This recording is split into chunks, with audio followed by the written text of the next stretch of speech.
I'm Gian Lombeyda, and you're listening to the LACHSA Masterclass podcast.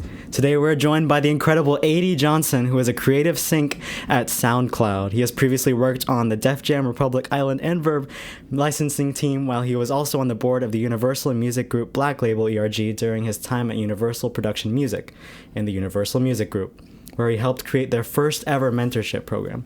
Mr. Johnson has also worked in the first Warner Brothers Discovery Access Music Supervisor Program cohort. However, he is just as active a participant in the film industry as he is in music. His credits include It's Complicated, Wrong Girl, Natural Hair the Movie, and Bid for Love. In fact, he's the founder of Chosen Musicians, who works with soundtracks, music supervision, and really everything relating to the connection between music and film. So without further ado, welcome, Mr. Johnson. How are you doing? Doing great. Thanks for having me. I'm enjoying my time here. It's been a great day. Cool. So to start out, have you always wanted to work in music? Yes. I realized that when I first started playing drums at the age of 5, and I saw people touring. I thought I wanted to be a touring musician at first, but I just knew like I wanted to be somewhere in music, because music is like, it's like a healing mechanism for me. So, and it's something I love, and I always believed in doing something that you love to do. So yeah, that's something I always wanted to do. I didn't know what direction I was going to take to end up here, but I'm here. Very nice. And shout out to being a drummer too. I've been a drummer too, and it's quite the profession. Yes. I love it. I'm just like, I find myself tapping on myself throughout the whole entire day. I don't know if you do that, but I do it sometimes for sure. I'm always beating on something. I was the table beat guy, but people freestyling at the tables in school. I was that guy. I totally agree with that so much. So was your first job relating to music, or how did you get into the music industry? First job was not music. Believe it or not, my first job, before I started my real first job, I actually at 13 was cutting grass. Oh, wow. At 13, I knew I wanted to save some money for some Jordans in the summer going into high school. And so in order to do that, I started cutting grass in the neighborhood, and even closed my first deal working with Century 21, this mortgage company that had places for lease. I lived near a military base, so it was a lot of houses, grass getting high. I noticed, I called the number myself and said, hey, I'll cut your grass for a cheap rate. And that was my first like introduction job. But then my parents didn't want me to work during school. We didn't have a lot of money or anything growing up, but they knew how valuable it was to just be a kid. And so they didn't even allow me to work at school. So my first job was my first summer out of high school, and my mom worked at a bank. And so I worked in the back end processing checks at a bank. And so, but got to music because of my major, with entertainment, sports, and promotions management in college. And then over the years, I developed, some skill sets to be able to afford me to do what I do today. So I know it's like a roundabout way of saying all that, but it's a long story. For sure. So you were talking about sports. What did that look like in terms of jobs and your passion, and how did that support your music and film? Well, in sport, the love for sports, it was like half and half at first when I was younger. Music is definitely my number one now, but I was a big Dallas Cowboys fan. So in the 90s, I grew up as a kid in the 90s, and they had the Michael Jordans. The Chicago Bulls was winning. That was my favorite team. Dallas Cowboys with Emmitt Smith, Deion Sanders, and all these guys winning Super Bowls, winning championships. So my love grew from that time. And I remember there was a girl in my class in 3rd grade. Remember me saying, I want to play for the Dallas Cowboys. And here we go. When I first get out of college, 3 years out of college, I'm working, not playing, but at least working for the Dallas Cowboys. So it's always important what you say, out loud. But I remember when I got the job, when I posted about I got the job, she sent me a DM and was like, I remember you saying you wanted to play, and look at you now. Like, cause I wanted to play. I was a football player too, and really highly in sports, more in the basketball. But it helped, and so sports got me, kind of where I got in music, because it funded my passion and helped me start my company.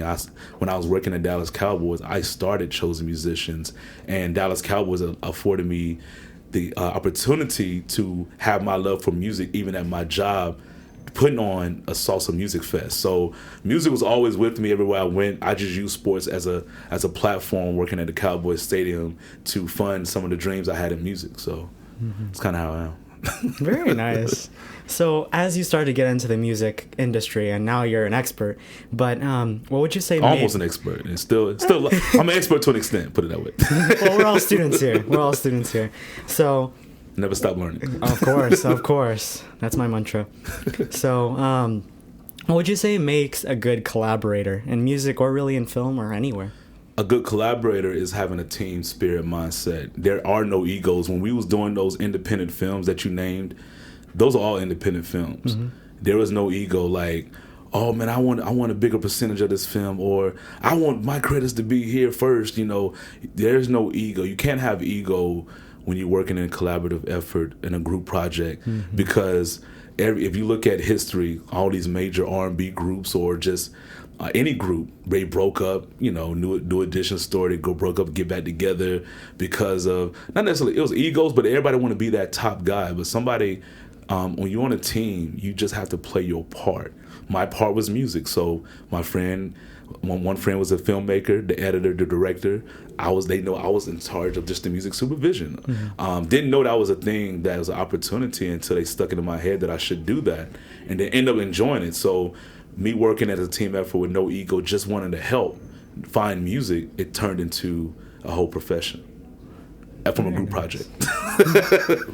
So earlier we were talking about your mentorship program too. So I was wondering, what do you look for in the next generation of musicians and filmmakers? I look for the hunger and desire. I know everybody's not going to have the same path as me. Mm-hmm. This is a new time in history and music. So I just look for passion. Do you have the passion for it? Do you have the consistency for it? Because it's going to be ups and downs. Like, just because you put out a song on SoundCloud doesn't mean you're going to blow up the next day. Mm-hmm. It's going to take, you can't put out a single and not post about it on your social media platforms. You have to continue to let people know about that. So the next generation of artists or filmmakers, the consistency, the passion to do it, because I think that's what's going to help you establish, because it's going to be ups and downs. It's not going to be the high life. You're not going to be popping bottles of champagne life. Mm-hmm. It's going to be those times where you just have to regroup and think and dig deep mentally about, how you get to that level. So yeah, consistency and that hunger and desire to be in love with what you do. So for sure. And speaking to that, you're talking to us a little bit during the masterclass before this. You've had some low times in your career, so I was wondering, how do you persevere to reach the goals you want to? You have to go back and look at why you're doing something. Like, why am I here? And also look at how far you come. Sometimes mm-hmm. looking at how far you come, like, it's crazy to think I started off in security and I'm ended up in doing music, working as security at a football game, then working for the sales team at the Dallas Cowboys, and then starting my own company, and then getting the opportunity to work in Universal. Like, mm-hmm. I just think it all comes together like that, like just being to remember where you come from. I grew up on a dirt road in Wearsdale, Florida. Like, the dirt road still exists to this day, and I gotta go take a video of that one day. But like, just remember where you come from, and just find things that brings you joy. Like, music, live shows brings me joy. I remember last year I lost my uncle, and on the way I was on the way to a concert though. It was crazy. The world, the universe knows, like, sometimes what you need. They knew I needed that show. Literally walking up to the venue, got a text that my uncle passed. I needed music that night. That was gonna it could have been a down moment for me, but music kind of like, not saying to save my life, but in a way it kind of like it took a different turn. And made me think about perspective. And music is energy. Music, there's certain tones in music that push you in a different space. That's why maybe you go get a massage, they play on like this lo-fi type music to calm. It's like a calming mechanism. There is a calm app out there, like mm-hmm. things like that. So music, I utilize that to really like to kind of like think about those things. And then other things like ride my bike. I love riding my bike on the beach, along the ocean. That's the best way to ride it. Or doing hikes. I'm real big on views. So every city I go, I try to do a hike just so I can overlook that city, just to look out, because nature kind of brings that healing as well. So really during those downtowns, you got to tap into that. That's what I tap into. For sure. And you were talking about that story with your uncle. It was fate. It was fate. And if music is a religion, then it was meant to be. Exactly. So You we were talking about music a little bit more for the last few minutes. What drew you to film though, and doing music and film instead of just music? When I realized that I didn't want to do artist management. Artist management, I'm not going to say what I want to say. Artist management is a very trying time. Like your whole career is based on if that artist want to do music, or if that artist want to put out music, or if that artist want to promote himself, or if he want to do this show. I remember there's times that you bring deals to the table to an artist, he may not want to do it because he may not believe it's time for him, or he's not even believing in himself. So sometimes you have to play therapist sometimes in that. And so artist management is just something that that drew me away from wanting to be just music. And then in 2013, when I started my first music project as a short film, that's when I realized this is the path for me. Because sometimes you have to try things out. I tried a lot of things. I met a group of musicians at 19 that made me realize, I can't be a touring musician. I'm not, like, I don't even want to practice that much to be that good. So I was like, okay, that's not for me. And so I said, okay, do I want to do live shows, or do I want to do like putting on events? I did those. Very, very exhausting. I put on this show in 2014, my first big concert on my brand. This artist named Mali Music. Sold it out. Very good. Put my own artist to open up for him and everything. So use my own money, everything. But it was still a good moment. I still loved the aspect of attending a live music space, but putting on a show is tiring. So when I identified music supervision and sing licensing, it was at that moment I realized, this is the path. I can see myself doing this every day. I get to create a playlist, or I get to negotiate, because I love business as well. I love coming up with different creative ideas in business. So all my passions was compiled in one, because I love watching film and TV. Now it gives me excuse. And I love video games, so it gives me excuse to play video games. It gives me excuse, not just excuse, I don't need an excuse, but it's part of my job. I play 2K and Madden because sometimes I get syncs and I hear my artist's music in that stuff. So I'm going to play that stuff and just see that. Or I see a TV show or a film, I'm literally going sometimes, or I'll watch a show I may not think I'll watch normally. I watch it. Like, I didn't know if I was going to like Euphoria, but I watched it. I was like, wow, they have some dope music stuff in there. So stuff like that. So it encompasses all my passions in one, except sports. But sports became not a passion, more of just something I did as my past now. For sure. Now you're giving me an excuse to play FIFA more. Yeah, good excuse. For sure. So, personally, as being biracial and also being someone who loves to do music and film at the same time, I almost have this identity crisis sometimes, where people in film say that I'm not enough of a film person because I'm so much focused on music in my film, or maybe in music because I take music classes. I am in the film department and I love film so much. Do you ever face that, or maybe have to deal with people criticizing you for that at any time? No, because it's all part of my job, like all film and TV, and I can give you some advice to that. There are a lot of directors that focus on the music. They literally write scripts with music in mind. I'll give you a couple of examples. Issa Rae is one director, a script writer. She literally writes with music in mind.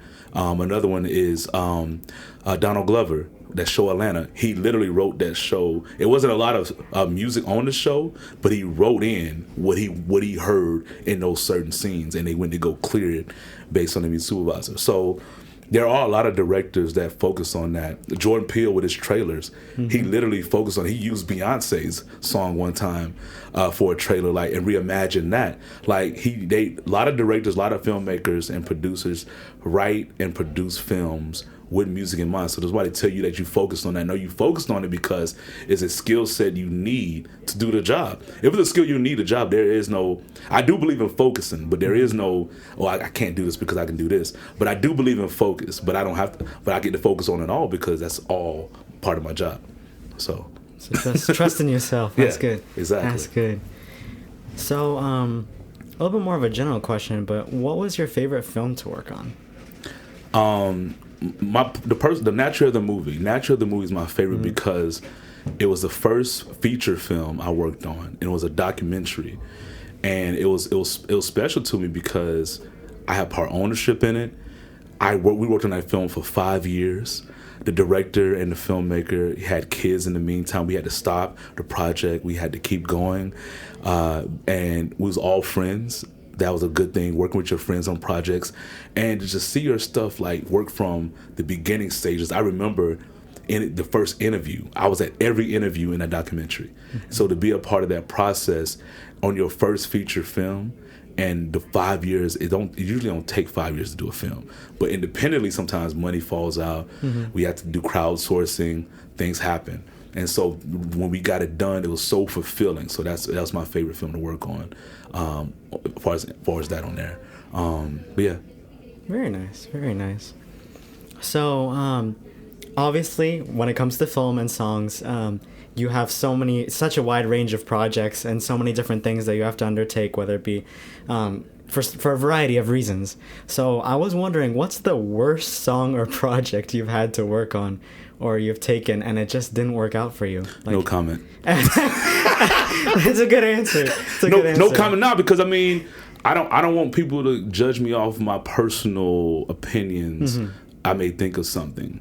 So I don't want to say anything because I may have to work with them again one day. Okay, that's a good point. That's a good point. So sometimes you gotta be careful what you say, because, you know, as you see in the social media area, what you say 10 years later, they hear this podcast. Somebody, AD said he didn't like me. What? I didn't like this song. I'm never going to say that. For sure.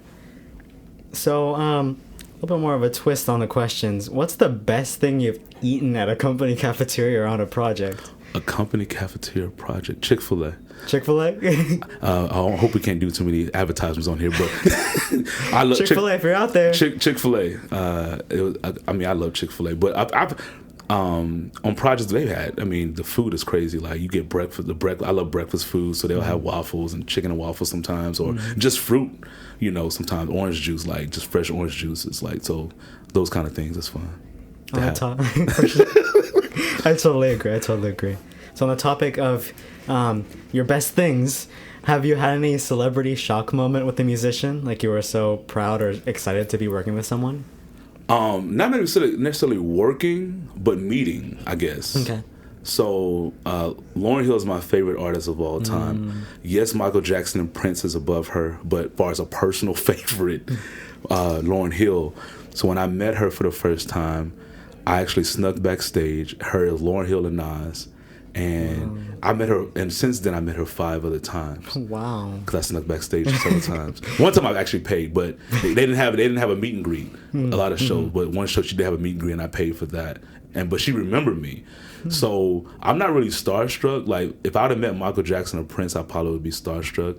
But I wasn't starstruck with her. But to meet your favorite artist means something to the world. But for sure. I met Jordan Peele before, like things like that, just random out and about. Met Wesley Snipes. Just I'm thinking Hollywood meets, but I'm not really like overly like fans of. I'm fans of them. I'm just saying I'm not like that overly hype fan. I like they're humans, you know. They're people just like us. But the starstruckness, the only person that really would have got me was Michael Jackson, but he's no longer here, so R.I.P. But yeah, Michael Jackson and Prince would have got me, but Lauryn Hill was close. That was the closest moment I had with that. I was almost starstruck, but I was able to get all my words out. That's a good thing. That's a good thing. So bringing it back a little bit to your programs, how do you find a good mentor, especially for us as we're just going out into the industry? Number one, find a mentor of something you want to do, that they're already doing it. And then finding somebody that make sure it's the right connection. So everybody's not for everyone. You know, sometimes you have to have that connection with people, and I got lucky with mine. I got a few mentors outside of, and sometimes they can be outside of music as well. Sometimes they're just advice people. I have a advice mentor. I have a sync license mentor, and just like somebody that, you know, I can kind of lean on. I have 2 of those. And so sometimes just building that connection, that relationship with that person is not going to happen right away sometimes. Sometimes it can if you're part of a program. But sometimes it can be your boss that you work for. Like my old boss at Universal is one of my mentors. So it's like just identifying and don't force anything on a mentor. Like if it's not the relationship not theirs, or sometimes they just don't have time during that time period in their life to mentor. And so you just have to respect that and find another one. But it's all about that. It's timing and then building that relationship over time. For sure. And finding that right ones. But I always recommend make sure that person is doing something you can see yourself doing, the same position. That's good advice. On advice? Yeah. Questions. Would you recommend going to college? And what would you say to look for in a college as we're looking? I don't have any particular place. I went to a private business school that nobody knows about. But just make sure they have the courses that you need, that you want to do. They may not have all of them because there's only like 2 or 3 music supervision courses. There will be more over the next few years because a lot of people in the pandemic saw that when live touring went away, they came to the sync licensing departments and the music supervisors because that's another revenue stream for artists. So make sure they have at least something that you want to major in. That's the main reason I went to the school I went to, even though it was not known. I could have went to, another school, but I saw the program. That's why I went there. Choose a city that's cool too. Like I chose Dallas. Dallas is a very cool city, very musical city that people don't even know. A lot of jazz musicians from Dallas, like Selena Gomez from Dallas. So it's like just finding a city. I think if you want to go live in the middle of nowhere, that's fine. Like Oklahoma or whatever, like cause there's like Texas and there's a lot of schools that are just out the way, or they're college towns. So when summer's over, where the student, there's nobody really in town. So just make sure you think about those kind of things too. Sometimes if you want to, based on the city you want to live in. But if there's a program, go for it. Like if it's cold, whatever. If it's a program, it's about the program. So I don't have any recommendations, so to speak, off the top. No. Cool. So I know there's a lot going on for you right now. We're approaching Grammys. I was wondering if you had any, for lack of a better term, you're placing your bets on anyone or anyone you're hoping for? Well, hopefully they go ahead and give Beyonce Album of the Year. I think that would be big for the Grammy Academy because there are not a lot of people of color that get opportunity to have Album of the Year. For sure. Like they'll get R&B album or they'll get hip hop album of the year, but that Album of the Year, if we look at what Beyonce has done, she shifted and made everybody. She made Drake come out with an album 3 weeks before. Even though I don't know the whole story, I wasn't there for Drake. His thought process about releasing his album before hers, but I read the story just like everybody else, and I'm like, tried to 2 and 2 together. I guess he probably got wind of her music. Like, let me put mine out first, but she changed what. That dance music back. Like now we're starting to hear a lot more dance music. Uzi Vert came out with one. Coil Ray coming out one. Like it's a whole bunch of dance music. Jersey drill is big right now. Like the whole dance culture, and not necessarily it's because of her, but it made it. But it wasn't the most popular genre. Hip hop is. So it made people think, oh, we want to dance. We outside the pandemic. We just went through one of the hardest times in our lives. Let's get out and have fun for a little bit. And that's what that album did. So that's why I think she should win. So I totally agree. Yeah. But that's for the Beehive fans out there. Looking forward to that. Another thing that is coming up in the near future is the Super Bowl. Who are you hoping for that? Well, me being a retired Cowboys fan, I would assume not the Eagles. I wanted the Eagles to go to lose. So yes. So I wanted the Chiefs to win. Okay. I wanted to be that heartbroken like I was. And when I went heartbroken, I'm retired. So I kept this for the end of the podcast so it won't affect it, but my family's from Philly. So shout out to Philly. Oh, I was not expecting that, but okay. I'll take it. No, because I have a lot of Philly is so funny. I have a lot of artists that I'm a favorite artists from Philly. Jill Scott. There is a lot of musicians, a lot of comedians, Will Smith from Kevin Hart. Philly, y'all produce. I mean, there's musician wise. There's like this guy named Adam Blackstone.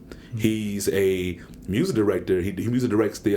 If you saw him on stage last year at the Super Bowl, he music directs, meaning they pay him to put the band together. They pay him to arrange their songs, like all the Dr. Dre and Snoop Dogg performance on the Super Bowl. Yeah. He pretty much did that. And he does a lot of award shows, so he's from Philly. So that's cool. I just pitched some songs to Abbott Elementary from Philly. Nice. So I'm saying, Abbott I'm Elementary. liking the series so far. It's pretty good. But Eagles wise, I can't. That's sports. They hate us. You should see their fans when they come to the stadium. Like they literally cuss us out. So yeah, it's funny. Half my family's from Philly, and the other half, but they were also from San Francisco. So that last game was a little bit tense. But they had one of my favorite hip hop songs, Meek Mill, like "Dreams and Nightmares." So it's like, Philly has. Yeah, if it has some artists, but sports teams, I mean, we can't be all the way on their side. But I was rooting for them last week for sure. I'm gonna go. I hate the 49ers more than the Eagles. So That's fair. This weekend I'm gonna be going to see another Philly director, M. Night Shyamalan's new movie. I was rooting for him because he grew up like a street away from my mom. So I'm going to see his new movie, hoping that turns out to be good. That's beyond the point. As we approach the end of our podcast, we have one final question for you. It's been amazing so far. We ask every guest this question before ending the interview. If you could go back in time and give your teenage self a piece of advice, what would you tell yourself? Be a music supervisor. No, I'm just No. But I would tell myself, hey, first off, if I had the Back to the Future, the flux capacitor, to go back in time, I'll definitely bet on Apple. Back in the day, Apple been around for a long time. Oh yes, and I always ask my uncle why our family didn't invest in Apple. But anyways, because we could have been billionaires by now. But no. But I tell myself just to keep going is going to work out. I think that's the main thing I can take of it, because there's a lot of ups and downs in life, and people don't. That's why it was very important for me to share the ups and downs with the students today, because it's not going to go your way every time. But I'll just tell myself to keep going and practice the drums more. I think I should have kept going, but I saw how good some other people were, and I got distracted. There's no time like the present. I'm good. I'll play for fun though. You will see me play for fun in something like this, a studio. I'll play for fun, but it won't be for like on the stage. I won't do that. Cool. By all means, hit us up. We'd love to see it. Nah. So. That's sage advice, though, and we don't want to keep you from your extraordinary work for too long. So we really appreciate all the advice you've given us, and we've learned so much for this masterclass. So I had one last thing I wanted to say. For sure. I wrote it down actually a little bit. Yes, please. But first of all, it's definitely a lot of fun today, and I love giving back to the students because exposing them early what I do that I didn't know existed at y'all age. Y'all are 20 years ahead of me. Right now, like that's how important it is to hear other professions, because everybody want to be the A&R, everybody want to be the director and producer. But I want to leave y'all like 4 different things. It's from my friend David Summons. He told me to say this. David Summons also created my Chosen Musicians website. Oh, very nice. He's also the VP of digital marketing and strategy at AT&T right now. Best friends. I was in his wedding, whatever. But he said to say this. He was like, "Be first," meaning just some advice about how you want to do your career path. Be first, or is not being innovative. Like be willing to take the risk to just start on yourself. Example is like when Bobby Brown had the messed up haircut back in the day with New Edition. That's what you ever heard of the Gumby? You ever heard of a Gumby box? You can look up. It's a culture thing. In a black culture, they had this. He had a bad haircut, but he turned into it. He owned it, and it turned into a fashion trend. Literally, Tupac had it, like off of Bobby Brown's bad haircut. He owned it. So be bold to execute whatever you do, and then be unique and be yourself. I think that's very important for people to be. You can be yourself and be in this industry. As you see, I didn't come in a suit today. I came in my own gear, just whatever I wanted to wear, tennis shoes, whatever. Because you can be yourself in wherever you at. You don't have to conform to anything. You know, you want to play the game, but you don't have to conform outside of who you are. You know, be better and more effective. Meaning, of course, you always want to try to be better than the next person to get the job, but more effective in a way to where you strategize about, why did I had a reason I chose to do security. The whole reason was to be in sales with the Dallas Cowboys, and that goal came to pass. But I believed in myself that much that I knew I said, if I start here, I'll get here. So that was a strategy move that I did. Be quiet, be consistent. Be quiet means be consistent, meaning like don't give up because that one post only got 20 views out. If you're an artist or if you're a filmmaker, or if your friends and family will not support you all the time. There's been friends that now that I make it, oh man, what's up, man? They try to circle the block. They ain't been with me to do the bad times. I have a core friends that's been there. You'll find those friends that's going to support you. And some of your friends going to challenge you, but don't take it as like them criticizing you. Just take it as something they're learning from experiences that they're just sharing. And that's it, man. That's what I wanted to share. I want to share those things because that's sage advice. Yeah. I just want to make sure people know, like, consistency is literally the biggest thing that anyone can do, whether you're an artist, whether you be a filmmaker. Don't stop. That's just what it is. I remember Samuel Jackson, he didn't really get his first big major role until he was 40 years old. Like, I think about those type of things. Like, people started whatever. Don't worry about age.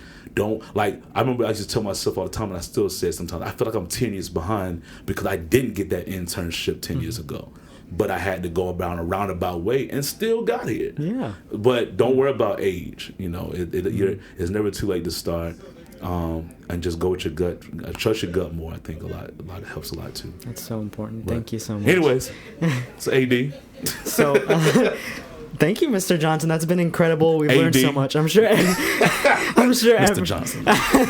I'm sure everyone's learned so much. If you viewers want to learn more about AD, you can visit him at. You can go to IG. I'll get my IG. AD Johnson MIC. AD Johnson Mike, and it stands for Music Impact Culture. It's Mike. So AD Very Johnson nice. MIC is my Instagram. Cool. And I post a lot of stuff there. Cool, amazing. Thank you so much. No problem. Thank you. And see you on the next episode of the LACHSA Masterclass.